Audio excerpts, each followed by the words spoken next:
What is going on in Texas, man? There's a deadly flood out in Hill County, Texas. Over 100 dead. Dozens are missing after this terrible disaster, man. I want to unpack it and really just see what's going on, get caught up. And where did it go wrong, man? Where did it go wrong? Let's find out.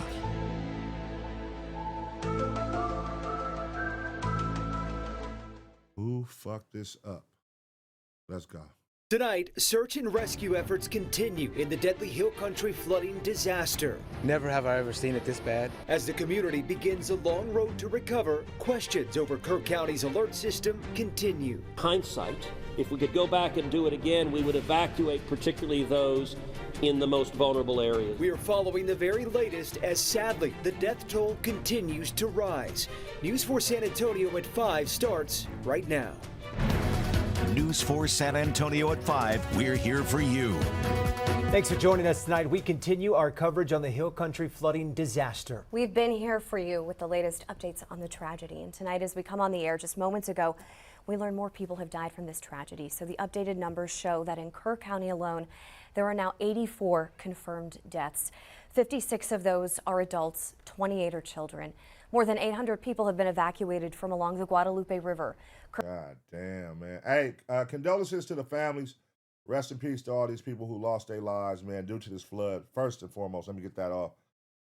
Condolences to the family, man, and God bless, goddamn, these children, man. Who wants to experience that, man, hearing that their child died or seeing it? That's a dark feeling. So, you know, if the parents did make it, I don't know if the parents died with the children, but for the surviving parents, man, condolences to them. Kirk County says still 10 girls from Camp Mystic and 1 counselor remain unaccounted for. Camp Mystic released a statement saying they are grieving the loss of 27 campers and counselors. Now for Texas as a whole, at least 104 people are confirmed dead. That includes 6 deaths in Kendall County. We also know that President Donald Trump is expected to visit Central Texas this Friday. Tonight, as we have the last few days, we have crews across the area ready to cover the very latest updates. We're talking with public officials about the latest efforts and speaking with people who have been affected. Let's go ahead and start tonight with News 4 San Antonio's Matt Roy, who joins us live from Kerrville. He has a story of a family whose home was ravaged by the floods there. Matt, good evening. Real quick. I know we have a lot of Texas viewers, a lot of Texas Ace Pit. First and foremost, I hope y'all wasn't affected. If y'all are watching, I mean, you know, you can still watch from a phone even if you was affected, but I ain't gonna say, oh, clearly you wasn't affected if you watch, because you may have been affected. Even if it's your family, you're affected in some kind of way because you may have lost a loved one or somebody you know or somebody your kids know or somebody your girl know. So prayers up to y'all, man. Pray for Texas. But right now, talking to the Texas Ace Pit, are you okay? If you are one of the members that watch us, you come on here. Are you okay? Is your family good? You know what I mean? Hopefully everything is great. I know I know they said it's in San Antonio, but I don't know if it reached down. You know, shout out Scrooston G out there. I don't know if it reached to Houston and if it reached to Austin or if it reached to all these different places. And I know a lot of y'all are from out there that watch this shit. We have a big fan base in the Texas region. So prayers up to y'all, man. Hopefully y'all are great. Hopefully y'all aren't affected. You know what I mean? Yeah, man. Appreciate y'all. Yeah, Jonathan, Mandy, good evening to you. Now, you might not believe this, but right now, this used to all be trees just like this one right here in front of me. But because of the deadly floodwaters that uprooted basically all of these, all the trees that used to be right here, all over to the right-hand side of me right now.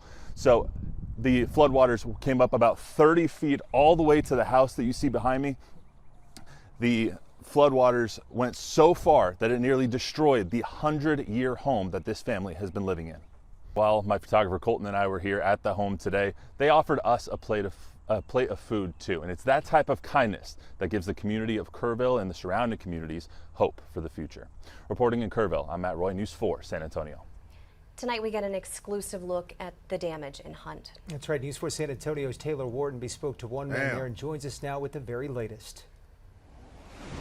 We were able to get an exclusive look here in Hunt, Texas, with Frank Siphon, who has lived here for a good portion of his life. He was able to show us the extent of the damage here on his ranch. My property line starts over there by that far brush pile. It goes all the way to the river. and then it goes all the way back to this big hill back up here, and then over there by that hill. Taylor, you can see this debris pile over here is absolutely huge. My house was literally right up here in front of these pecan trees by that telephone pole. Wipe that motherfucker. Had my house been there now, it would not have survived. The fence, I've got some fence left back over here by that hill. Everything else was either severely damaged or destroyed. So starting this afternoon, I actually have heavy equipment coming in. We will start dozing out all that fence. Right over here, do you see the two people standing next to the white truck? Yes. That's where my gate was. And that gate withstood with no problem the floods of 69, 78, 87, and 02. No problem. Not this one. My gate's gone. My gate is completely gone. I'll let you know how strong this one was. He said that motherfucker survived like 6 other floods, which must have been big ones because he knew the years are like a motherfucker. So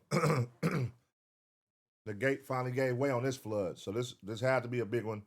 And just anytime when you see trees ripped and pulled out the ground, that gotta let you know how strong the winds was, how strong the water was. Because to pull a tree out the ground takes a lot. It got to be some massive winds, some massive water, like flooding going on. Because trees, you know, they grow up and down. So they grow 2 ways. And the roots, once the roots is planted in, you done seen 18-wheelers hit a tree. You done seen cars hit a tree, and the tree don't move.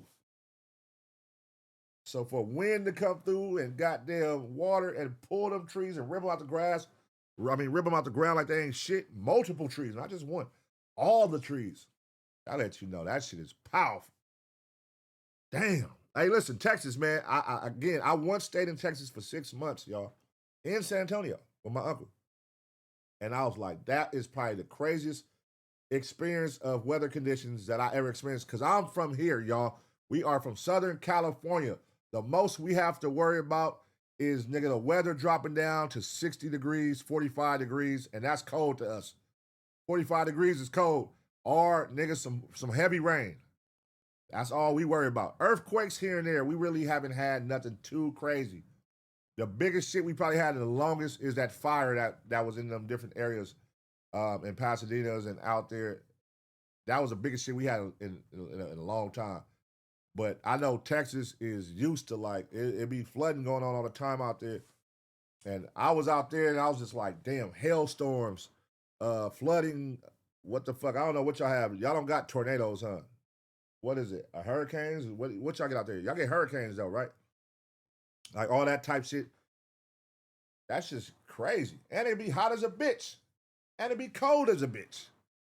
Like, y'all weather is too crazy for being Texas, man. So shout out to everybody in Texas who could take that shit.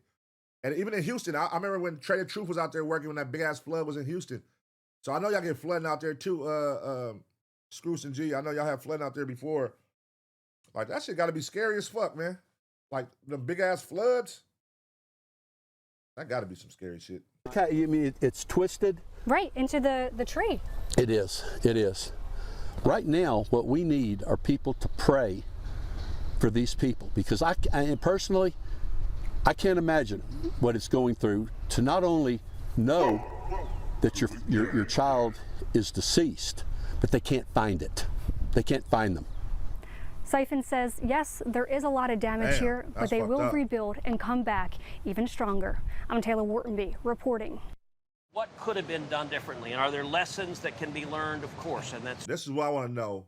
Where did they mess up, or why could this have been prevented is what we want to know. And you always ask that in the flood, but then you like, I mean, obviously it's too late, but it's like, I think a lot of these people learn from the mistake, like, oh, what went wrong, what we could have did different. And it be like that, man. Unfortunately, it does be like that. Like, we couldn't have predicted this. Some situations are unpredictable. It's like, I would have never predicted this. That's called life, man. Life is unpredictable shit consistently happening. So let's see what they say. True of every natural disaster. A question everyone is asking. It is why were the girls, particularly the young girls who were in the cabins right on the riverbank, why were they not evacuated earlier? Senator Ted Cruz talking today about the deadly flooding in the Hill Country there, appearing to reference specifically Camp Mystic. And tonight we dig deeper into the response and weather alert systems in Kerr County. News 4 San Antonio's Jay Avila spoke to officials there in Kerr County. He joins us with the very latest tonight. Jay? Well, I interviewed Kerr County Sheriff Larry Latha, who has been here all his life, served with the DPS for 25 years and as sheriff for 5 years. He says it's a misconception that they have alarms or some kind of high-tech warning system for flooding here. He says it's common for deputies to be sent to check the water level and the flood gauges here, although after this tragedy, he expects that to change. Damn. Is there any kind of early warning system when things get to flood stage? No, there is no, and a lot of people aren't from here don't know. There is no alarms on anything like that. What we have flood control like 3 feet, 4 feet, 5 feet above that. There's markers like that, but there is no kind of system that gives you any kind of warning. Damn. It got to be something, especially if you know this place, a flood could happen here. Now, if this was a place where y'all never had a flood, but the dude just said it's been 6 floods before. Well, he named like 5 or 6 floods. So you are in a flood city or town. There should be something in place after 6 floods where, hey, if a 7th flood come, we'll be ready. Or we'll now have this in place to where we can gauge it's about to hit or it's about to be potentially like the last ones. But for y'all to still have nothing and say, nah, we don't have nothing, we can't predict it, that's not cool, man. Y'all got to figure that out. Y'all got to figure that out. What the fuck? Now you done got 100 dead bodies, 200 dead bodies. Figure that out. Figure it out. That's facts. Can you think of anything that might help us reduce fatalities? Well, it would be some type of alarm system. It would have to be. On a positive note, I just left just like I said, left the Lieutenant Governor. He just had a meeting prior to coming down here with the Governor. They're going to be having a special session. In that special session, they're going to talk about maybe funding some of those systems for counties and cities. There you go. At an earlier briefing, they told us hundreds of search crews, helicopters, boats, and dogs are conducting a massive search over 100 kilometers from. You can really get some funding. Right now, listen, I think everybody has a heart, especially for all these little girls that was killed in this and girls that are missing in this. If I done seen people put together a GoFundMe for a homeless man, nigga, that went viral on the internet. If you think you can't put together something in place to help y'all build a system in this city after y'all just lost little girls, come on, man. Like you could do it. Now, I know it's gonna be people that say, oh, they're gonna find little reasons not to do this. Ain't for them. Oh, these people out there are probably racist. They're probably KKK. They're probably this. They're, okay, this ain't for y'all. But trust me, it is motherfuckers who will still say, fuck all that. Nigga, little girls' lives was lost. I'll donate $20. I'll donate $50. I'll donate $2.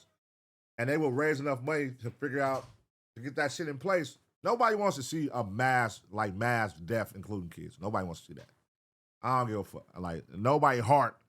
You got to be dark-hearted, like, to care. Like, I don't care. I don't care if 100 kids got killed. Like, you know what I mean? Like, that's dark. Hunt all the way to Comal County and Canyon Lake. And as we've told you for days, they've had people all over Texas notifying them by phone and by email about missing loved ones who were camping on the 4th of July. And so they haven't been able to come up with even a round figure, though, of how many people they're actually looking for. Live from Kerrville, I'm Jay Avila. Back to you. Damn. And what exactly was the timeline of alerts sent out before this happened? We have that breakdown coming up tonight at 6. Tonight we are learning more about the victims. UTSA has confirmed the death of psychology professor Catherine Eads. The university is remembering her as an extraordinary educator. Her family says she was an incredible wife, mother, and grandmother who spent her life helping kids. It's also believed Eads and her husband were spending the holiday weekend together along the Guadalupe River. UTSA says there is also believed to be 2 UTSA students who are still missing from those floods. And for more on what we know about the victims and those still missing, let's get to Emma Allen at the live desk.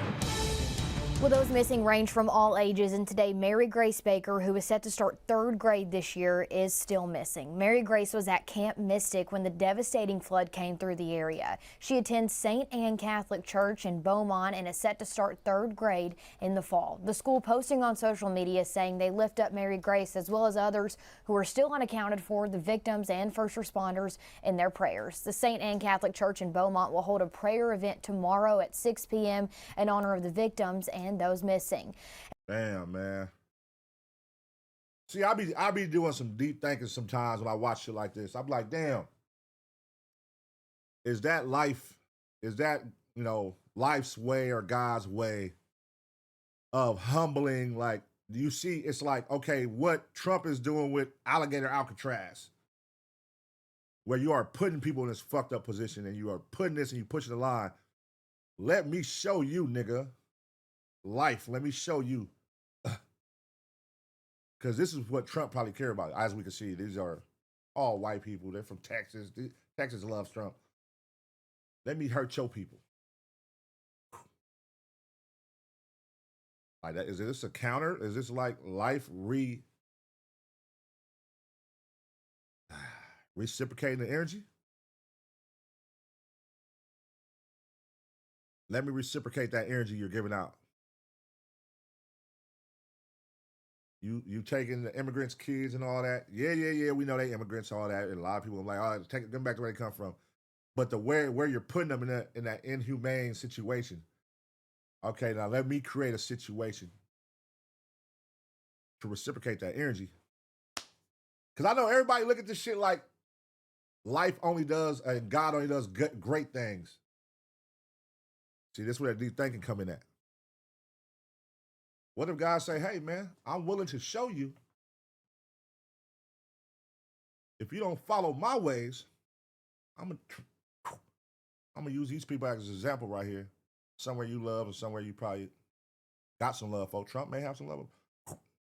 It could be. I don't know. See, that's that deep thinking shit, man. Get up! That's that deep thinking shit. And Robert and Joni Brake, a couple from Abilene, are still missing after the flood. The couple was staying in a cabin for the 4th of July holiday, visiting their son who lives in an RV near the Guadalupe River. When floodwaters hit the area, family went to check on the Brakes in their cabin, but it was washed away by the time they arrived. The son of Robert and Joni asking for prayers and hoping for the best possible outcome. We were told this was the couple's first visit to Kerrville. That is the latest from the live desk. I'm just saying, hey, Scrooge, I know you said, what, bro? I don't love Trump. Yeah, nigga, you in Houston. Let's go to Kerrville and let's see how were they during the Trump protest. I mean, during the Trump shit. Were they pushing the line for Trump in Kerrville? Are these super Trump supporters? Hey, man, listen, man. Like somebody said, God works mysterious ways, man. I'm going to take your people. You taking these people, I'm going to take your people.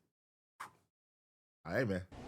Well, tonight we are also looking at the flooding in other parts of the state in Williamson County. That's going to be north of Austin. 2 bodies have been recovered there. In Burnett County, which is just northwest of Austin, 4 deaths have been confirmed. In Travis County, 7 people are confirmed dead. The community of Sandy Creek has also been hit by the recent flooding. One resident, Auburn Gallagher, says she's doing everything she can to support her neighbors. Her community has nothing, she says, and they're almost cut off from the rest of their county. We had no warning. Nobody notified us. 2:30 in the morning, people that could get out came to this parking lot. Nobody was here. No firefighters, no police, nobody. We did not see Travis County sheriffs until 10 o'clock the next morning, who were rolling through and saying you all need to evacuate. Their local church is serving as a distribution point for water and other supplies that Gallagher and other residents have been able to collect for those. I ain't saw not one black person, not one Hispanic person. Yeah, goddamn, this is all white.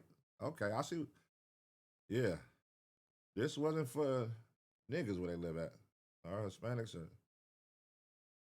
This is all white people. Okay. I'm like, damn, I ain't saw not one yet. Usually you see like one, like the token black person, the token Hispanic, like you see something. I ain't saw one yet. Was in need. Well, following all of the aftermath and devastation, many people may be wondering how exactly can they help out. News 4 San Antonio's Ethan Trejo has the latest now from Kerrville to see how volunteers and donation efforts are going. I'm here at the Salvation Army Center in Kerrville. I've heard volunteers today say that the amount of people stepping up to support the community has been incredible and abundant, so much so that they're running out of space for all of the donations that they're receiving.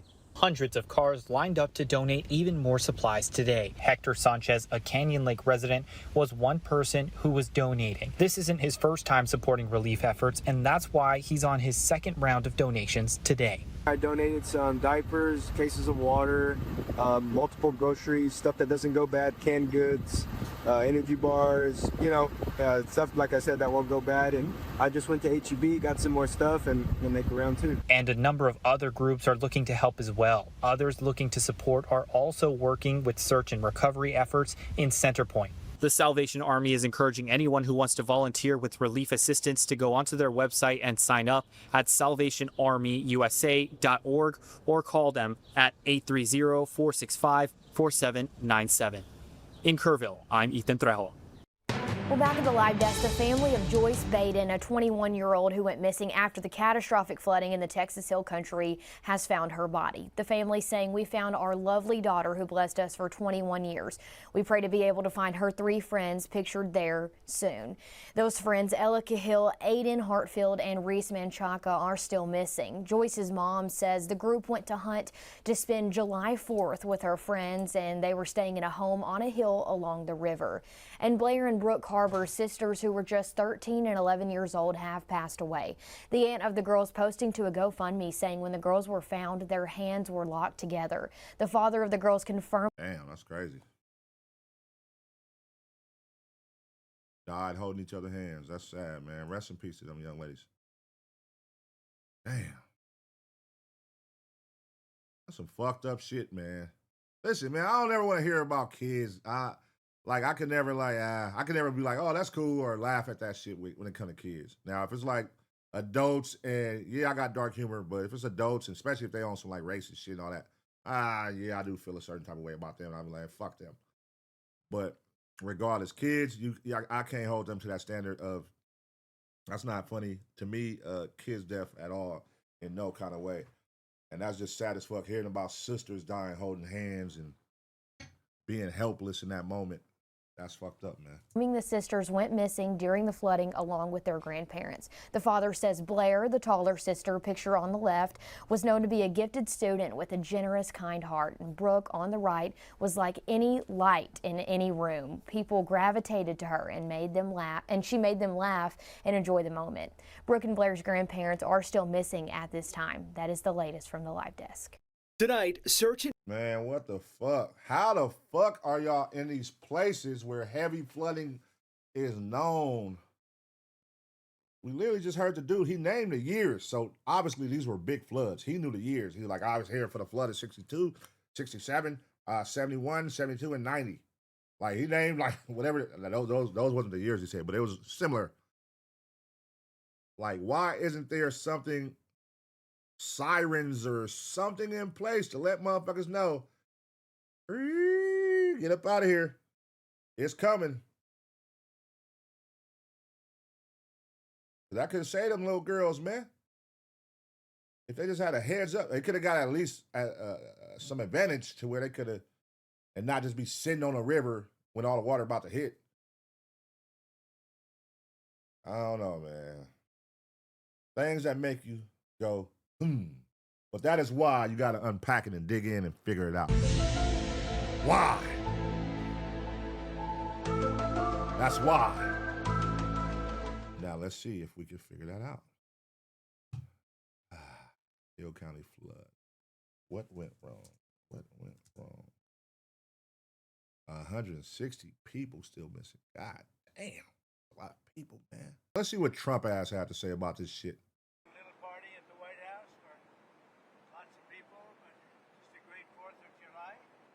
You can't hear nothing. Did he just say it's a great 4th of July? This nigga Trump is crazy, bro. Little party at the White House for lots of people, but just a great 4th of July. Now we have some busy things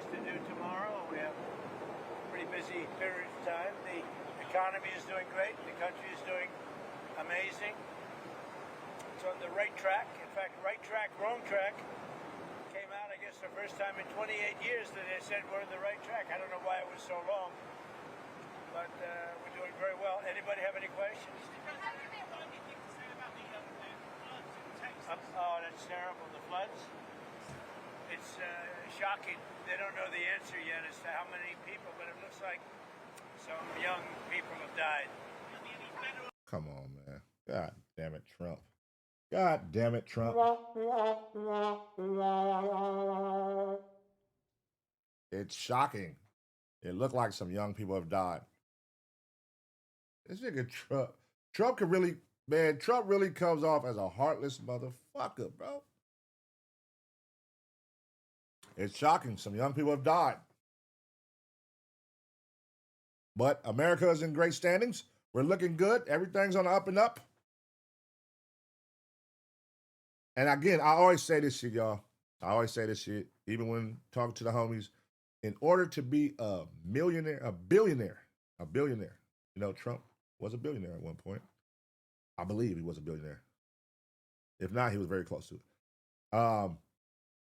You have to be a heartless motherfucker, man. You got to be able to step on toes and destroy other motherfuckers and their businesses so that yours can profit and proceed and become one of the biggest to generate that capital. You have to be heartless. You can't worry about, oh man, this is going to affect somebody's family. My business, putting this business out of business, is going to affect their family. You can't care about that. You can't. This move right here is going to end this company. And when I end this company, this is going to put thousands of people in unemployment. I can't care about that. If I'm not Elon Musk, if I'm Jeff Bezos, and I know my goal is to get $42 billion, I got to create a company that could put all these companies out of business. And I know by doing this, I'm going to leave a lot of companies shattered, a lot of homes helpless, a lot of people unemployed. But in the end, I get $42 billion. You're going to do it. You know what I mean? If you're a heartless motherfucker, if you don't care. Right now, chat. If, you know, whatever you believe in, God or whatever, what type of person you are in life, what you believe in, came to you in your sleep and said, hey, man, I'm going to give you all the proper tools you need to make $42 billion. Along the way, this is going to happen. These people are going to lose jobs. This means hundreds of thousands of people are going to be unemployed. Hundreds of thousands are going to be affected. But you're going to get $42 billion. Will you do it? Will you do it, chat? Will you say, okay, show me the way? Show me the way. I could get $42 billion? Show me the way. Nigga said, fuck them all. Sign me up. Shoot it. And that's what I'm saying. That's the mentality. It sounds crazy, but that's the mentality you got to have. You got to be like, I don't give a fuck about none of them motherfuckers. And that is Trump's mentality. That is why Trump is Trump. I don't give a fuck who is affected. I don't give a fuck who don't like it. I'm finna play the game. I'm finna sell you motherfuckers a dream. I'm finna act like I never read the Project 2025 book. I'm finna act like I don't even know that book exists. That nigga whole campaign, he denied knowing about the Project 2025 book. He denied even knowing it exists. I don't know. I never heard of that. No, I never seen it. Only to get in power and mimic and put those same rules in place as Project 2025. That nigga cold, man. He cold. He cold. So when you ask Trump, hey, man, how do you feel about what's going on in Texas right now, man? 200 lives are lost. This is a man that ruined hundreds of thousands of lives, millions of lives. Oh, yeah, sad to little kids was lost. That's all he said. Little kids' lives was lost. What about the adults, nigga? Yeah, sad, little kids' lives are lost. Trump don't give a fuck. It had to happen. Damn. This is wild, y'all. But hey, man, what that nigga Childish Gambino say? This is America. And I love it over here. I ain't gonna lie. I love America. I love America. I love it over here, y'all. We fucked up, but it's our fucked up. And I would rather be here fucked up than a lot of other places fucked up. Let's be real. Our fucked up don't look so bad when you start looking around in these other countries and seeing what their fucked up look like. You're like, oh, maybe our shit ain't that bad. You know what I'm saying? Our shit ain't that bad. We're not sitting here, you know what I mean, having to walk around barefoot and hunt for goddamn animals in the wild and dealing with Ebola and AIDS and HIV, everybody. Yeah, it's crazy, man. It's crazy.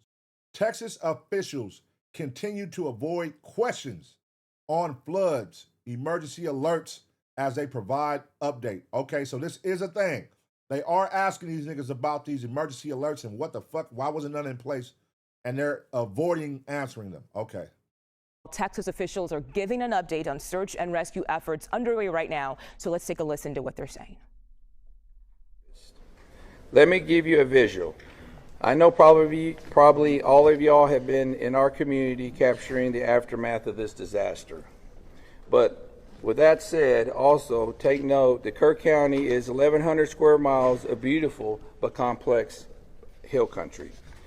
There are rural areas that may experience extended response times, areas where cell service is spotty, where the area is single-lane bridges and low water crossings. Sometimes evacuations is not the safest. Sometimes it's better to shelter in place. The hill country is not a one-size-fits-all place. First responders from emergency services throughout Kerr County promptly responded to the recent emergency as the situation unfolded.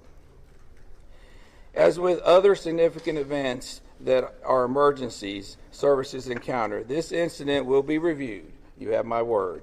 When or if necessary, if improvements need to be made, improvements will be made. What I'd like to do right now is kind of give you a breakdown. You know, I believe the latest report I had, we have 2,100 people out here at some capacity on this incident. Okay, as far as Kerr County Sheriff's Office right now, what our office is currently doing, it's an all hands on deck. Everybody we got are out here, but also we have an additional 2,000 plus people helping us. But as far as our patrol division, you know, they're involved in answering calls. Y'all have to remember, we still got day-to-day calls we have to handle. But they're also involved in different kinds of rescue and recovery efforts. My CID division, Criminal Investigation Division, is assisting with operations at the funeral home. They're also assisting with the identification process. Damn. My SOD division, Special Operations Division, is in searching through heavy debris with heavy equipment. They're distributing assets with the Texas Game Wardens. They are also involved in recovery operations. Also, they're working with DPS special agents on all recovery processes and with the volunteer fire departments. Our communications is overseeing the communication operation liaison with DPS also. Our emergency management, Thomas, is in the EOC center. Also with my chief, they're both in the EOC center. At this time, I brought a couple of the guys. I was going to let Captain Jason Waldrop say a few words. Jason has been in the field, hands on deck this whole time. I hadn't been able to get out of here a lot. There's a lot to manage here. He's actually witnessed several things. He's kind of going to give you a few ideas and updates on what's going on in the field, where he's been and what he's been seeing. And then we'll turn over to Sergeant Jack Land. Nah, nigga, we want to know what the fuck happened. Why is there no shit in place, man? How much does something like that cost? That's a good question. Like, well, how much is that? How much does something like that cost? Because I know for a fact, me personally, like, if I'm going to move into an area where there's known to be floods, known to be hurricanes, known to be tornadoes, I know damn well it better be some type of alert system in place or some type of way that we can be informed that this shit is about to happen or is coming, not 10 minutes before. But nigga, we need a heads up, nigga. At least, nigga, morning of, day before, something. But not 5 minutes before, 10 minutes before. It gotta be realistic. A week before, that's even better. But, nigga, in the middle of the night, this shit coming in the middle of the night at 3 a.m. and it's no alert. It just came like a thief in the night and a flood this massive and killed all these people. And I'm not moving there. That's just me. I'm not moving there. Like right now, if I was to move to Texas, I'm going to make sure it's in the area because I know Texas be having some wild-ass weather going on. I'm going to ask, hey, it be floods over here? Oh, it do? Oh, what y'all got in place that we know? You know what I'm saying? How can I be protected? Then there's going to be an insurance conversation. Hey, I'm moving to an area that's known for flooding. I want to see what, you know what I mean? The insurance on that to make sure that when this shit all goes belly up, I can get some bread to cover this shit. You know what I mean? It's a lot of shit that got to be in place, but just to move somewhere, not know what the fuck is going on and just accept everything and then complain about it after, I'm never doing that. But Texas, these motherfuckers choose to live in these areas. Yes, you have a choice. You have a choice. If you done had floods here before and there's no alert system and you done went through 6 floods already and now this is the 7th and then you can't really complain. You sat here for 7 of them unless you've been complaining since the first one. But then why you didn't move? Now, it could go a lot of ways, man. It could go a lot of ways. This shit's crazy. Captain Jason Waldron. Nope. Go ahead, sir. So the sheriff just wanted me to kind of give you all an update on some of the things that we as the sheriff department can do. One particular thing that we have done in order to help assist in locating the missing is we have coordinated a team with a local construction company, the Texas Department of Public Safety, some fire departments from within Kerr County, a fire department from Acuña, Mexico, and we are looking and searching the deeply impacted flood debris along the river. So these areas are where a lot of this debris is bottlenecked. So it's a lot of large trees, it's a lot of the vehicles, it's a lot of home structures have built up in these areas. So we are using very heavy equipment, excavators, skid loaders, to remove this material and do a deep impact search of where this is. So what we ask is, for those who are out there working, the local residents, the families of the missing, even some of the search teams, if you see these very large excavators working, please avoid these areas. We are trying to control these work sites. I got a question, man.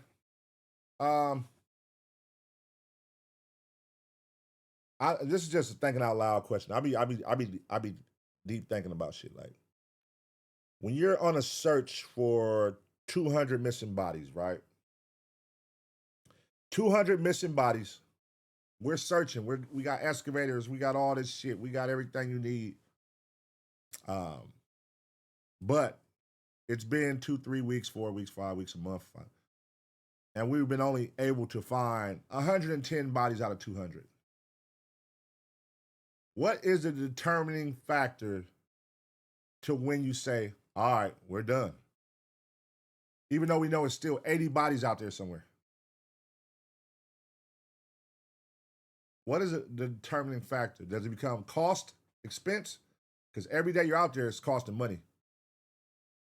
What's the determining factor? Because all these bodies missing. I'm sure there's going to be some bodies that's not found. What makes them shut it down? Like, all right, we tried, we looked everywhere as far as what we know. And then just so happened, like months down the line, years later, people find these body skeletons, their remains just in random places and shit. That's some crazy shit. And like people said, it's one thing to know your family member is gone, but it's one thing when they're gone and you can't find the body. Because then it's always that question of, are they still alive? Damn, crazy. We have spotters on the ground. So as this material is being removed, we are looking for anything of a sign of a person that may be within this material. These operators have very limited vision with these large excavators, So please avoid these areas that they're working. We're still spotting areas up and down the river where we can take apart these materials and hopefully locate some more of the missing. So that's one main thing that we've been doing along the river to help this process. Thank you, Captain. Morning. Jonathan Lamb, the Kerrville Police Department. Hell no. I think after 72 hours they stopped searching. Hell no. Not no situation like this. They better not stop after 72 hours. After a flood. Nah. Y'all only gonna look for my daughter for 72 hours that was at this camp, at Camp Mystic. Y'all only gonna look for 3 days and then call it off? Nah, hell no. Hell no.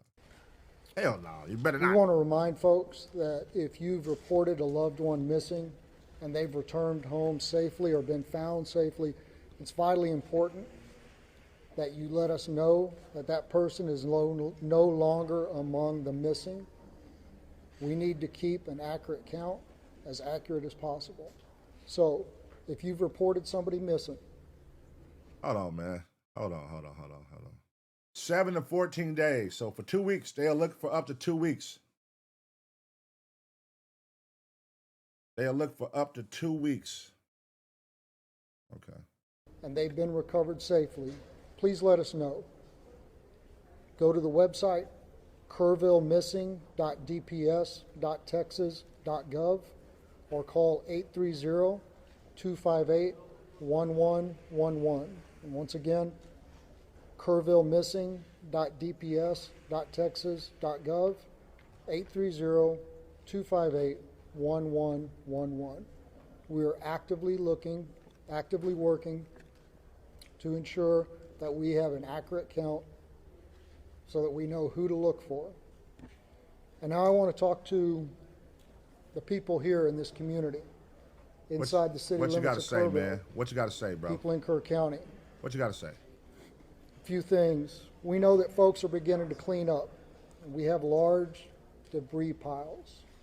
And we ask them not to use heavy equipment to take down those debris piles until they've been checked by a search party, because it's possible there are victims in that debris pile. Damn. We don't want to disturb that.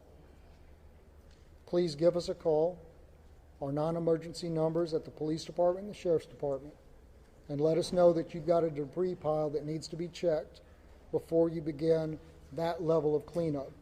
That got to be crazy. Where you got all this pile up of debris in your backyard and you like, shit, man, I got to clean my yard up, nigga. The sun is out. It's a nice day now. The flood happened a week ago. Now I got to get this debris, and when you go to clean it, there's like 2 bodies underneath there. It's like, oh, that's fucking crazy. They like, look, before you clean that shit up, let us come search and make sure, nigga, because, yeah, we still missing all these bodies. 100, they said, I think, 160 people still unaccounted for? Sheriff Letha mentioned the burn ban. That's countywide. We need people to respect that. Do not burn during this time. And we continue to ask people to steer clear of the area and let our first responders work. Again, this operation is ongoing and continuous. Our first responders are trying to get to places to do their jobs. And people come in here from outside the community and people within the community who want to go sightsee and look at the river and see the flood damage. It's making our job very hard. I wonder if anybody's taking, this is what I haven't seen yet. I wonder if there's like the opportunists out there who are taking advantage of these moments where it's like, shit, let me go run up in these people's houses and see what they got. It's like when a fires happened out here, you know, after they got all that shit, you know, situated and put the fires out in certain areas, people was running up in the homes the next morning, or even before the fire when people evacuated. People was running up in the homes of the people who evacuated and stealing shit. I wonder if that's happening out here. Like, shit, the people who evacuate, let's go up in their house, nigga, and steal and take some shit. I wonder. I'm sure it is. We ask folks to give us room to work. I want to talk a little bit about the events that happened on the morning of July 4th. what the Kerrville Police Department and other first responders were doing in those early morning hours. And I want to start outside of Kerrville, out in Hunt. Now, for those of you who went out there yesterday with the governor, y'all know that Highway 39 crisscrosses the Guadalupe again and again and again. And all of those low water crossings, when they flood, they create islands where you can't get in and you can't get out, trapping people in their homes, trapping people in vehicles. That shit look crazy. And that's what happened on the morning of July 4th. One of our patrol sergeants lives out there in Hunt, and he got up, he got ready to go to work, and he realized when he hit the intersection of FM 1340 and Highway 39 that he was trapped on an island that was Hunt, Texas. And he saw people, dozens of people trapped on roofs. He saw people trapped in swift moving water. Damn, y'all, look at this shit. He gave them encouragement over his public address system in his vehicle. He told them to be strong. You know what? That's crazy, right? Because me and my girl had this conversation before about will we live on the beach? Would you buy a beach home? Would you want to live on a beach home? And I'm like, that's kind of setting yourself up. Okay, because you don't want to look at the damage or the days of trouble coming or predict like, oh, something could go wrong. A lot of people don't like to look at shit like that. They don't want to think about the what ifs. I'm a what if nigga. What if? I'm definitely a what if. Like, if we move on this beach home, and let's say a tsunami, because they always talk about that in California, especially in LA. They always mention a possible tsunami could one day happen in LA. It has yet to happen, but they always bring that up. And us being from out here, if something don't happen, we don't believe it. Like right now, if you say it's gonna snow in LA, we'll be like, nigga, it don't snow out here. That's just us. That's LA. Like, all we know is heavy rain, not even super cold conditions, but when it's 40, 30, oh, we ain't never been negative nothing out here. We ain't never seen negative weather. Hell, we ain't never seen 14 degrees. We ain't never seen 20 degrees. We ain't seen, nigga, what? So for you to say, oh, it's going to snow, we'll be like, no, it ain't. And that's how it be on the news. They be mentioning like a tsunami is coming. And you know, out here, people look at that as a flex, staying on the beach, staying out here, you know, you got a beach home, nigga, that's a flex. But then you be like, bro, if something was to happen, y'all right there. So it's the same thing with like living on a river. Would y'all live on a river, have a river home, knowing that a possible flood, this is a city where there's been 6 major floods before. Would you buy a river home and live on a river home in a city where there's been 6 major floods? Fuck no. I'm not. So I wonder what it is to make these people say, nah, I'll stay here.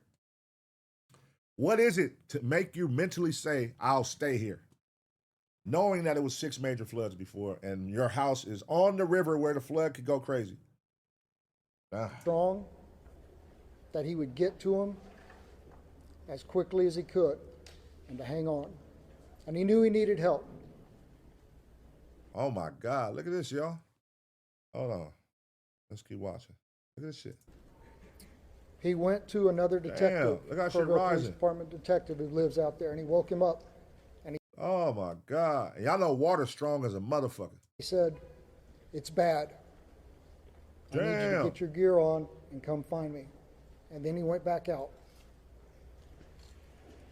And for 13 hours, those 2 officers, along with some Hunt. Oh, woo. You can't get across the bridge. So y'all stuck. So if the fire department or whoever emergency help is on this side, it's nothing we can do. Y'all got to thug this shit out. We can't cross. Look at the bridge. It's gone. Y'all got to thug it out. Shit, that's fucked up. Volunteer fire department firefighters and an emergency room doctor provided care to that Hunt community. Look at that, y'all. That's how I looked before. That's how I looked before. So when there's emergency evacuation is going on, this is the road we got to take to leave. Emergency evacuation. Y'all just told us. Well, we just found out 3 a.m. when the shit started happening and when it came. Now you're telling us to leave, but look what happens. When it was safe to do so, Damn. they waded into the water and they rescued people. They got people. It's over with. Say your prayers. Leave it up to God. It's over with. I'm not even thinking I'm finna make it. Oh, no, nigga. There's no way to get up out of here. It's just any given moment at this time. Fuck. Down off of roofs. They collected them there at the Hunt School. There was a young boy with a pretty severe leg injury that was given first aid treatment throughout the day. Other people came. Many of them were injured. They provided first aid. They coordinated. Look at this shit. Imagine having to search for bodies underneath these big ass trees and shit. That shit's gonna take forever. I gotta cut down these trees and see if the body is hidden underneath these trees. I see, yeah. I see why they say 2 weeks. Look, man, we gonna get out 2 weeks of this shit. Cause it's expensive as a bitch, and then anything after that, you and your personal search team gotta go do it. Cause this shit finna cost us hella money. We talking about 20 miles, 30 miles of shit knocked down and having to search and flip under and get goddamn excavators and forklifts to move. That shit could take forever. Damn, that's fucked up. Helicopter evacuations for the most critically injured. Communicated the situation back to our emergency dispatch center of the Kerrville Police Department. When the waters began to recede, they knew that vehicles would be making their way out there when it was safe to do so. So they went back and forth, clearing out debris to clear a path for those vehicles. They saw helicopters flying back and forth, making recoveries upriver, evacuating those summer camps. And they were by themselves on that island that was Hunt, Texas, doing what they do, serving, protecting, and helping. Okay, what are these people supposed to do right here? This is my question. These people in this little boat, what are they doing? Because you can't even see in the fucking water. Look how brown the water is. So how do they search to see if there's a body under there? That got to be some shallow ass water where you can see, like, what are they doing to search? What are they using, like, in this little ass boat? Until about 5 o'clock in the afternoon, when other emergency workers and high profile vehicles were able to get out there. And here in town, the early morning hours is still dark. Our officers realized that areas of town that traditionally don't flood were going to flood, and that low-lying areas close to the river were in danger. Damn, man. Our officers spent hours going back and forth. In that first hour, they evacuated over 100 homes and evacuated and rescued over 200 people. And to say that doesn't even come close to explaining the actions that took place. Door to door, waking people up, convincing them that yes, the floodwaters are coming and you need to leave now. Now, this is what I will say. I did see, even when the fires happened out here in Pasadena area and in the Palisades and all that, it was people who they said, you know, they told people, they alerted, you know, older people who've been living there all their life, hey, a fire is coming. We got to evacuate. And the old people told them, no, if it comes here, I'll die here. You know, like basically, if it comes here, I'm staying here. If it takes me, it takes me. This is all I know. This is all I have. So be it, so be it, so be it. So I'm sure it was a lot of that happened too. That's always going to happen in certain areas where people are like, man, fuck it. Nigga, I ain't got nowhere to go. Where the fuck I'm going to run to? What the fuck I'm going to do? Nigga, this is all I know. This is everything I worked for right here. So if this shit is going to go, I'm going with it. It is definitely people that have that mentality. It is people that have that mentality, but this is a fucked up situation, man. I mean, fires, floods, all that shit it's all the same to me. It's all like, that's cold. That's a sticky situation to be in. And we had a similar Remember I did that damn stream? It was like an 8-hour stream because we were on edge because they was talking about, have your bags packed by the door. They gave us that heads up that the fire could be coming. Have your bags packed by the door and wait for the alert on your phone. Like, that's what I'm saying. They didn't have that in place here, at least to where they like, hey, it could be coming. Just get all your shit that's important to you packed up. And if it looks like it's about to hit, we're going to send you an alert or you'll know. But to be caught off guard, middle of the night, 3 a.m., it's nothing you could do. Then the roads is flooded. You can't get across the roads. All that shit, that's crazy. Rescued people out of vehicles. They rescued people out of homes that were already flooding, pulling them out of windows. They entered water. There's a trailer park that flooded in minutes. One officer was there by himself and he realized, I need help. He sounded his siren, driving up and down those streets that were beginning to flood, calling on his PA system for folks to wake up and evacuate. And then 2 other officers joined him through first thigh deep, then waist deep, then chest deep water. Nah, see, that's not realistic. Y'all gonna alert me at 3 in the morning. Hey, everybody wake up, evacuate. Niggas, what? I don't even, man, listen, man. I'm just waking up out my sleep. I'm lost. I don't even know what the fuck. I don't even know what to grab. I don't know where to go. I don't know what to do. Nigga, then it's raining like a motherfucker outside. It's flooding already. Man, it's over with. Hang it up for me. It's over with. I'll be like, nigga, I don't know, cuz it's over. In this situation, it's over with for me. I don't know, man. It's shit. Only thing that would make me, if my kids is there, that would make me like, all right, let's figure it out. Let's go. But if it's just me there, I ain't gonna lie. I would be one of them people like, all right, it's over for me. If I didn't have no kids, and it's over for me. The flood is already going on. It's 3 in the morning. The roads is flooded. Where the fuck am I supposed to go? And it's already chest deep water. Nigga, what? You're gonna wait till it's chest deep water to tell me to evacuate the house? Where the fuck am I supposed to go? I can't even go nowhere. It's over. It's over, man. What the fuck can we do? We gotta thug this one out. We gotta figure it out. But I know I can't go nowhere. Chest deep water, the road, the bridge to get out of the city, out of the town is flooded. What am I supposed to do here? What am I supposed to do? As they went from RVs and trailers and rescued people, carrying them to safety through the water.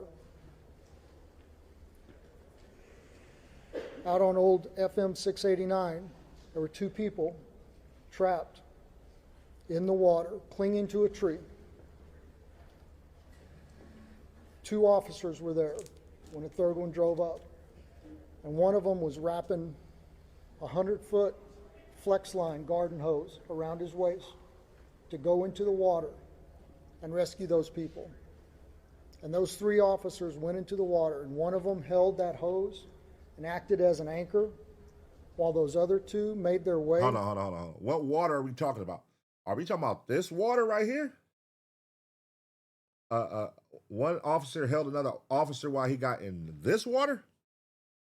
Look at the fucking current on this bitch. Look at the strength of this water. Are you saying that's what happened? To those 2 victims, and they were able to evacuate them safely. Folks, look at that shit, y'all. Y'all know how powerful water is, bro. That shit is powerful. And you saying all you got is one person holding me with a rope? I don't know how many lives our KPD team saved in an hour in Look at this shit, y'all. Look at this shit. Look at this shit. Kerrville. Look at this shit. But I know that this tragedy, as horrific as it is, could have been so much worse. Look at this shit. And finally, I want to tell you about a member of our KPD team. These guys have been working. That shit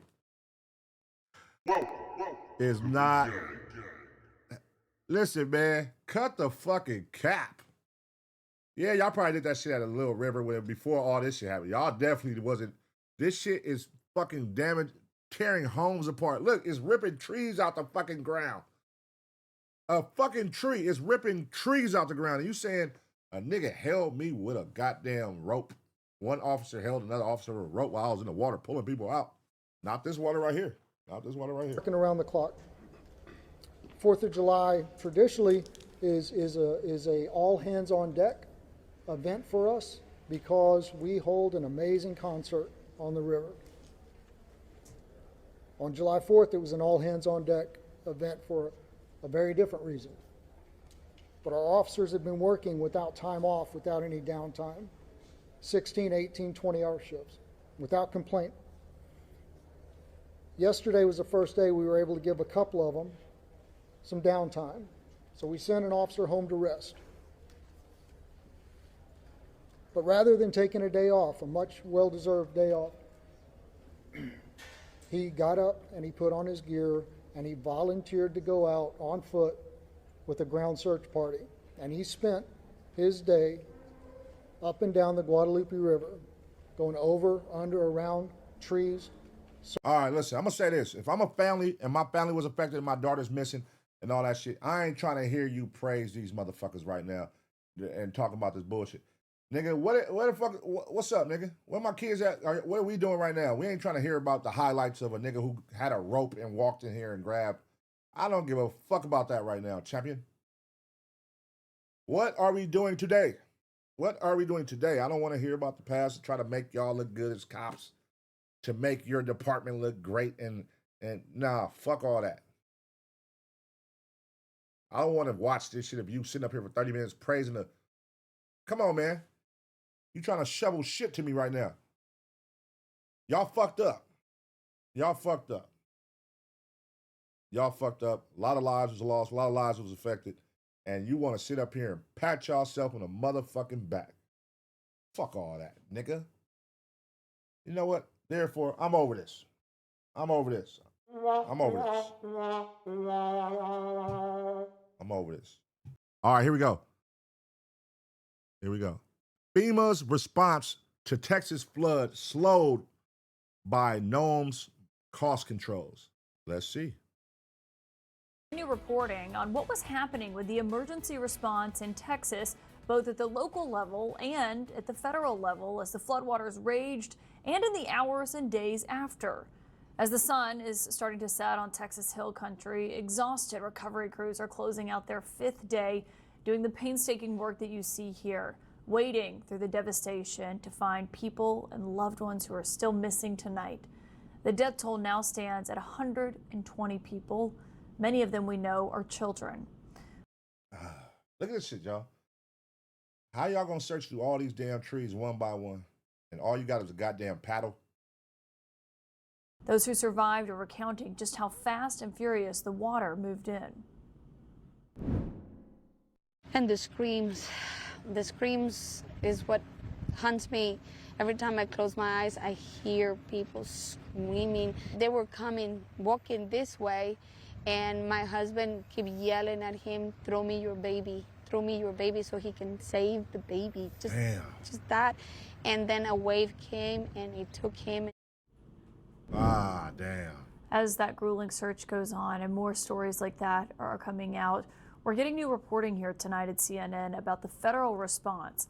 And CNN has learned that the response from FEMA was actually slowed by efforts to constrain federal spending.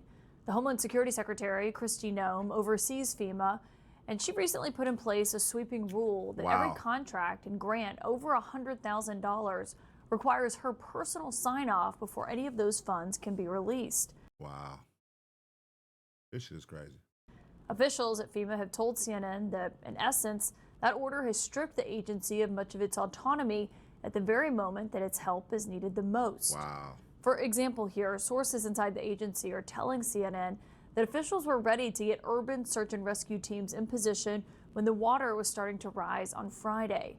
But a new rule that was put in place by the secretary required her personal sign-off first. That sign-off, multiple sources told CNN, didn't come until Monday. Damn.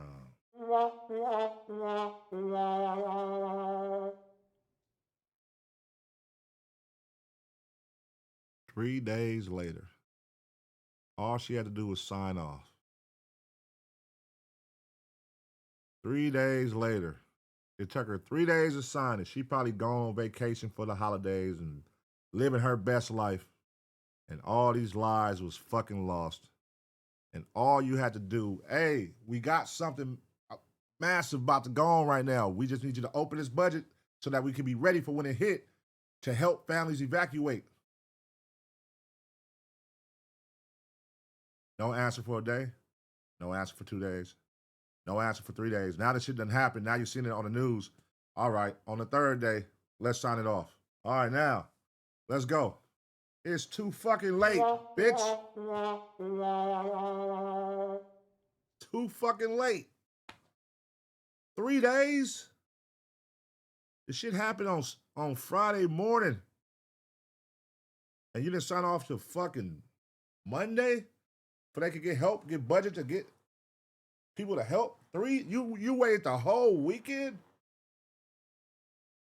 Little girls' lives lost, families' lives lost, and you waited the whole 3 days. How the fuck is that even possible? Man, y'all some cold motherfuckers, man. And 72 hours after the flooding began. A DHS spokesperson responded in part with this, saying, quote, FEMA is shifting from a bloated, DC-centric deadweight to a lean, deployable disaster force that empowers state actors to provide relief for their citizens.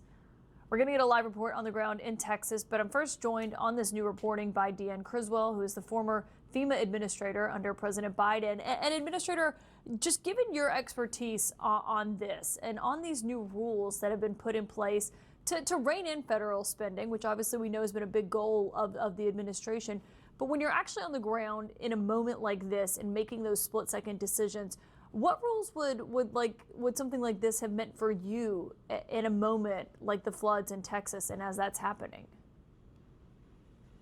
Caitlin, I lived by one very simple principle, and that is time is our most precious commodity. You can never get time back. And so the quicker you can move resources into an area, even before you know the extent of it, then the easier it's going to be able to support those state requests for assistance immediately. What happened, I think, here is that we couldn't move, or FEMA couldn't move those resources in like they normally would to be on the ground ready once they found out how bad the situation was, and you lose time. And that's time that can cost lives in the end. And so it's really important for emergency managers to always be proactive and thinking ahead and getting resources in place. If you don't need them, great, we'll turn around, we'll send them back. It's better not to have them, not to need them and have them than the other way around. Thank you. Thank you. It's common fucking sense. It's common sense. It's better to have it in place than to wait 3 days later to try to go search now that the damage is done. Golly, lady. Come on, y'all. It's always a story behind this shit. It's always like, this shit just don't happen and nobody knows. See, to the common motherfucker like us, we like, how the fuck? Nobody knew this was coming?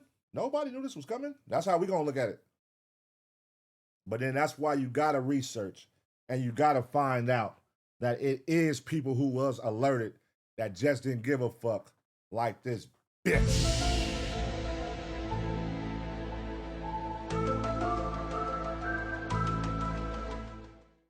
That's why you gotta research. It's always somebody that fucking shit up and not taking accountability for it. And now we're finding out. Now we're finding out right now who it was. 3 days later, she decided to be active. Instead of being proactive, hey, we got this problem happening. It's about to happen. We need help. Can you sign off for this just so we have shit in place, please? Let me think about it. It's the holiday. It can wait. It's the holiday. Me and my kids are going here. It can wait. 3 in the morning, shit come through. You wake up in the morning, 7 a.m. Oh, did you hear the news? How it came through? What, the people who requested yesterday? Yeah. And check out a whole Camp Mystic with girls at a church camp It took them all. 200 of them are missing. This is missing 200 people. Oh, well, okay. Give me 48 more hours to figure this out. Give me 48 more hours. 48 more hours? Wait, so you need 2 more days? Yeah. Give me till Monday. Give you till Monday? Till Monday? Nah. Hell no, man. Hell no, man. What the fuck? Can you just put in perspective, $100,000 obviously is a lot of money. And so when someone reads that, they say, okay, well, that's a pretty large expense. But if you're operating from FEMA's perspective, you know, typically or sometimes these responses can soar into the billions of dollars, depending on just the severity of them. If you're inside FEMA, does that seem like a small expenditure? Is that a pretty small thing that you need to get the Secretary of Homeland Security's sign off for? You know, when it comes to responding to a disaster and starting the recovery, there's very little that the federal government in general supports in those situations that's less than $100,000. And so what it does is it takes away the one critical aspect that FEMA has, and that's the agility to move fast. We don't ever want to be late to need. And so now with this added layer of approval that's out there, it just makes it harder for them to be proactive, to think ahead and get resources in place ahead of time. So do you think this red tape would have slowed down a response and from your experience of running FEMA?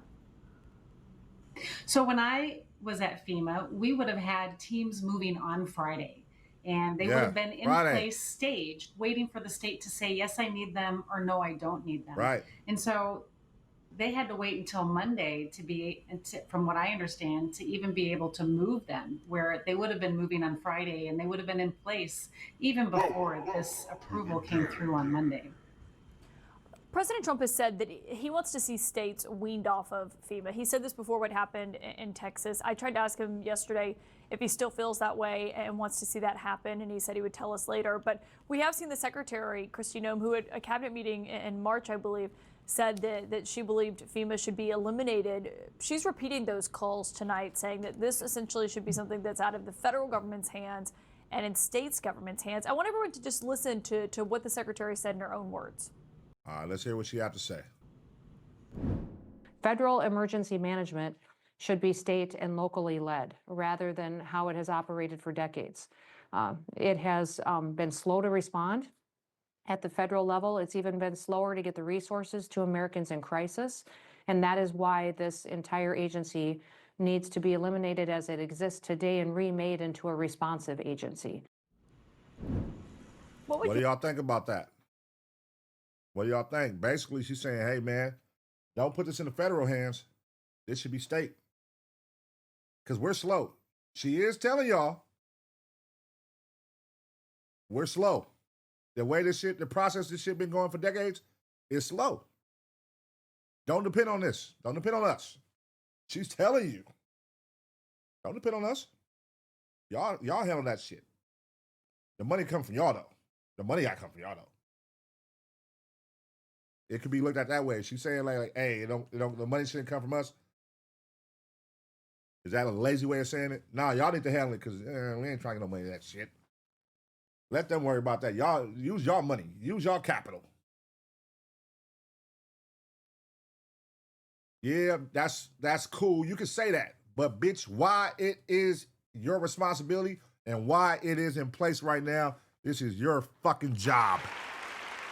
This is your fucking job. Stop making fucking excuses and find fucking solutions. Motherfucker. You taking a lazy way out. You guys should handle it, not us. Nah, bitch, we ain't trying to hear that. While it's your responsibility, figure it out. That's your job. Figure it out. Yeah, it's been fucked up for the last 20, 30 years, bitch, but it can get better. It can change. Why? Because you're now in place. That's why we picked you, bitch, to fix this. You're coming in and you're just following suit. Hey, man, it's been fucked up for the last 20 years. Shit, don't think I'm gonna change nothing. I ain't gonna fix it. Nah, bitch, that's weak. Fix it. That's why you're in position. That's why they chose you. Or is that why they chose you? Or did you just get put on because maybe your dad was in charge first and you're the heir to his throne? Silver spoon motherfuckers. You have a nice home in the Hamptons and your home isn't affected, so you don't give a flying fuck. Bitch. How about that? That's probably what's going on. Say to that. A core principle of emergency management, Caitlin, has always been locally executed, state managed, and federally supported. FEMA does not run these incidents. They never have. And they come in only at the request of the state in order to support them when it exceeds their capacity. When we look at a state like Texas, the most capable state probably in the country, that also needed to ask for assistance, first through state-to-state mutual aid and then FEMA, if they need that kind of assistance, what is that going to say for every other state or small jurisdiction out there when they have a big event and they don't have the federal government that they're used to depending on? We can't ask states to replicate everything that the federal government can provide. They just won't be able to do it. And so, all right, and there goes a response on why the state can't or shouldn't be in charge of that. She just told you, hey, they don't got the shit. They can't do what the federal government can do. It just wouldn't make sense. So for you saying, hey, the state needs to be in charge of it, that's basically, you're lowering it even more. You're going to make it more of a hassle, of a headache. You just don't want the responsibility as is in place. You want to put it off on somebody else that you know can't handle it. If y'all can't handle it, the fuck you think we gonna do? And you know how this shit be with these people in power, man. They don't want to step up because they're not affected. It's only important when their family or when they are affected. That's when they care. That's what the government has shown us. The crack epidemic, who cares? It's only affecting the minorities. It's not affecting us. Who cares? As soon as something starts happening around their cities, we got to stop this crack. We got to stop this now. This is becoming an epidemic. We got to stop it. As soon as their son is, we got to stop it. Well, hold on, bitch. It's been 10, 20 years of this shit going on, and you just want to say something now? We got to stop it. Yeah, see, come on. This is bullshit, man. you need to have a federal agency that is responsive, gets in there fast, like they would have been there sooner, and be able to sit side by side with that state director. Again, Caitlin, changes need to be made, mostly in the recovery. Part of that recovery process is long and cumbersome, things that frustrated me. But we need to do it smartly. We need to do it in partnership with states, tribes, territories, local jurisdictions to understand what truly needs to happen in order to be able to deliver the way the American people need it. How do you judge the federal government's response so far in Texas? I mean, obviously we have this reporting on what FEMA officials are saying they experienced from two very well-sourced reporters here at CNN tonight on this.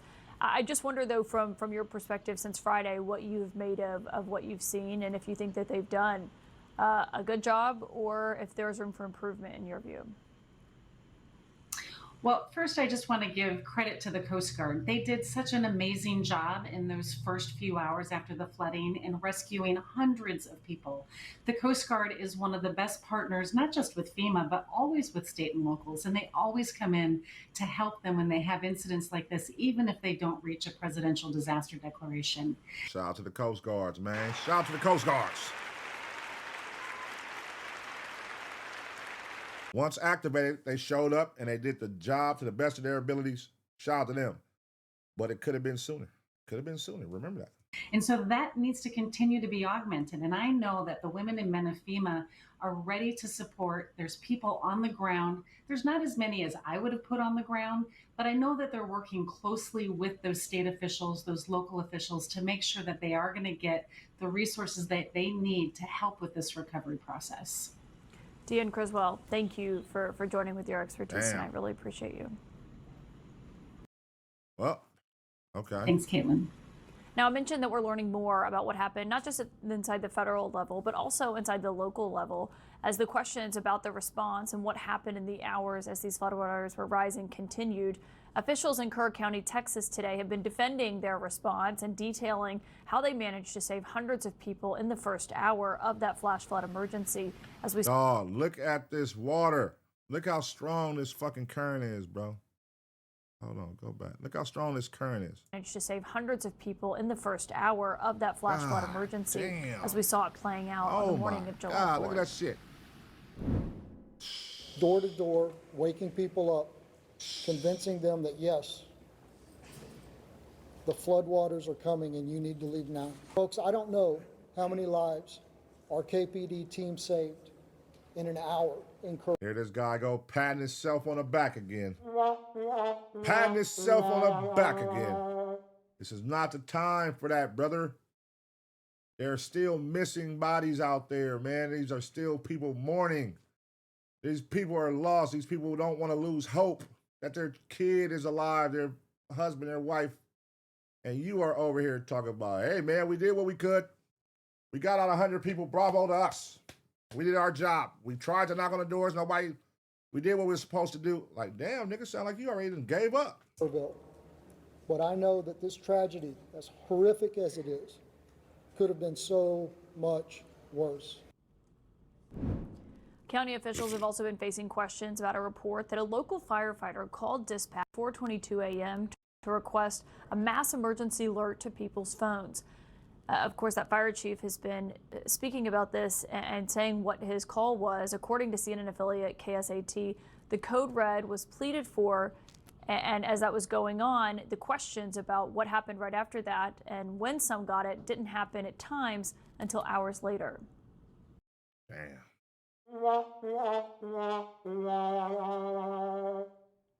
Hey, I need y'all to send out the code red right now. Tell everybody, send this shit to everybody's phone right now. All right, we got you. 4:22 a.m. Alert goes out 8 p.m. Man, this motherfucker gonna wake your phone up. If it's like that Amber Alert, now listen, here goes something else. We say we want the alert, but how many of y'all actually look at them Amber Alerts? Or then when your phone go off, you just kill the noise, like shut it down, like just end it real quick. When them alerts happen to your phone. Because them Amber Alerts come. I'm guilty of it too. Them alerts will come and it'll be like, gray car, woo-woo, woo-woo. I'll look at it and I'm like, all right. I don't look at the license plate number. I don't look at none of that shit. I'm guilty of it too. I feel bad. And so moving forward, y'all, I'm going to pay attention. You know what I'm saying? We can't prevent the past, y'all. But we can work on our future. So moving forward, y'all, pay attention to these alerts, and maybe you can help somebody survive. Just maybe. All right? Let's work on that. As a whole, Ace Pit, let's work on that. But I don't know about the flood conditions. It's every man for himself. I ain't gonna lie. I'm out of this motherfucker. Get my kids and we gone, nigga. I ain't got no time to be knocking on your door, waking your ass up. I'm gone, nigga. I'm honking the horn the whole way while I'm leaving. But I'm out of here. What? We gotta go. Nigga, do you see these motherfucking currents that are coming? We gotta fucking go, nigga. I'm out. How do you account for that lapse of time? What happened and what could have happened in that time? Okay.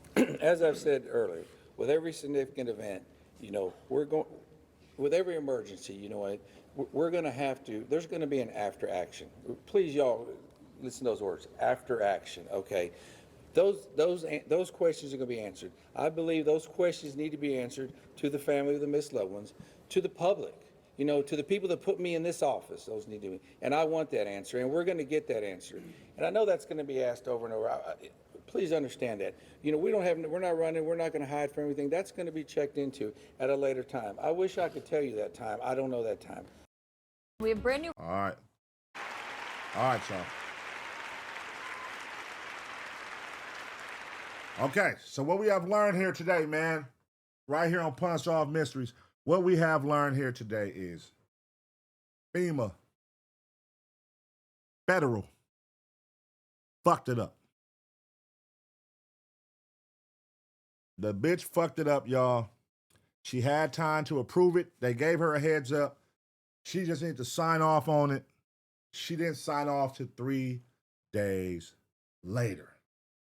What was she doing to where it could be, okay, we heard her say, yeah, it takes time to get the money. It takes time for blah, blah, blah, blah, blah, blah, blah. What was you doing that you couldn't sign off till 3 days later?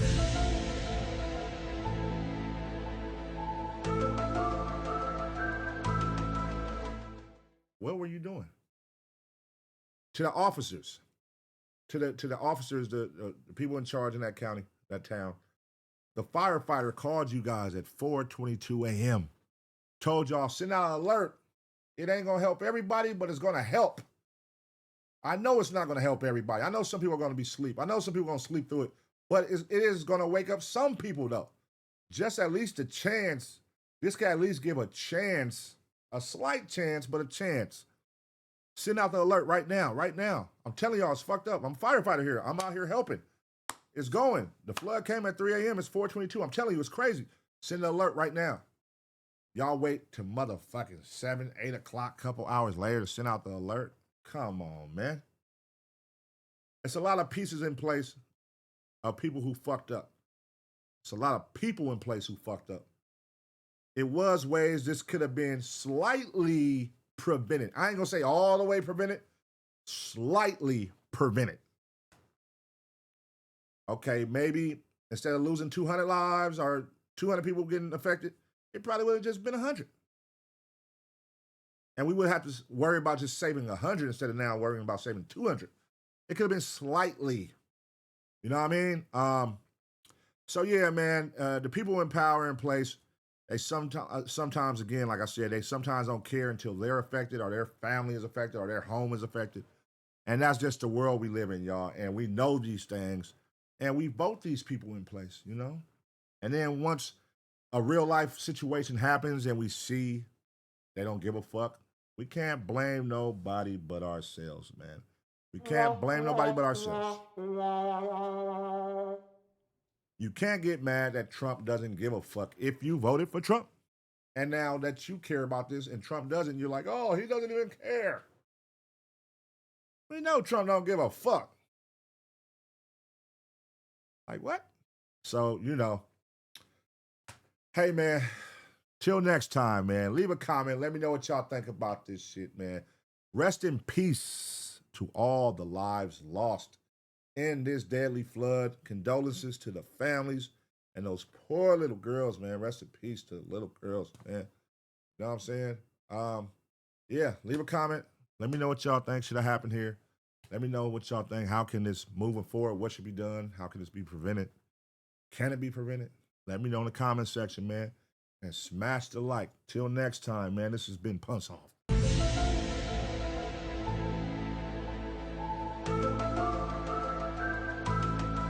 Ace Pit, what it do? If you rock with the movement, it's time to level up. Hit that join button and become a member today. Get exclusive access to behind-the-scenes videos, members-only live streams, and custom emotes you can flex in the chat. Support the ABP Network and tap in today. Members only. Let's get it.